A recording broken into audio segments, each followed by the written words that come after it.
আসসালামু আলাইকুম প্রিয় শিক্ষার্থীরা, আমি চলে আসছি আরেকটি ভিডিও নিয়ে। তো দেখো, এমসিকিউ প্লাস সমাধান ক্লাস 7, 8, 9, 10 এই 4টি ক্লাসের জন্য একই সিস্টেমে একই ধরনের এমসিকিউ সহজে কীভাবে শেষ করা যাবে, মাত্র 10 সেকেন্ড আমরা শেষ করতে পারবো। একটু খেয়াল করো, যদি এমসিকিউটা এই টাইপের হয় যে a-1/2 হলে এই মানগুলো কত, এই যেগুলো কত কত আবার খেয়াল করি, a-1/2 হলে স্কোয়ার প্লাস 1/2 কত, কিউব কত, 4 কত, 5 কত, 6 কত, 7 কত। এই ক্ষেত্রে একটা খুব সুন্দর সহজ নিয়ম আছে। যদি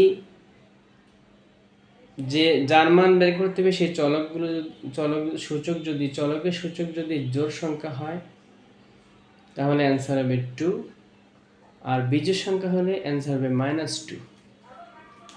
তাহলে জোড় সংখ্যা 2, বিজোড় সংখ্যা -2, জোড় সংখ্যা 2, বিজোড় সংখ্যা -2, জোড় সংখ্যা 2, বিজোড় সংখ্যা -2।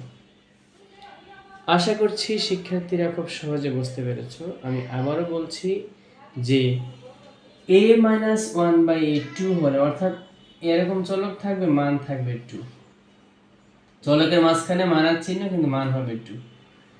যদি এই মানগুলো চাওয়া হয় এমসিকিউর ক্ষেত্রে, তাহলে জোড় সংখ্যা থাকলে হবে 2, বিজোড় থাকলে -2, জোড় সংখ্যা 2, বিজোড় থাকলে -2, এভাবে হবে।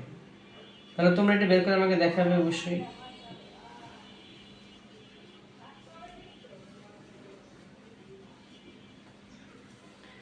তো প্রিয় শিক্ষার্থীরা, আমি আশা করছি তোমরা বুঝতে পেরেছো। সবাইকে এমএনএস স্কুলের পক্ষ থেকে শুভেচ্ছা অভিনন্দন। আজকের জন্য শেষ। আসসালামু আলাইকুম ওয়া রাহমাতুল্লাহি ওয়া বারাকাতুহু।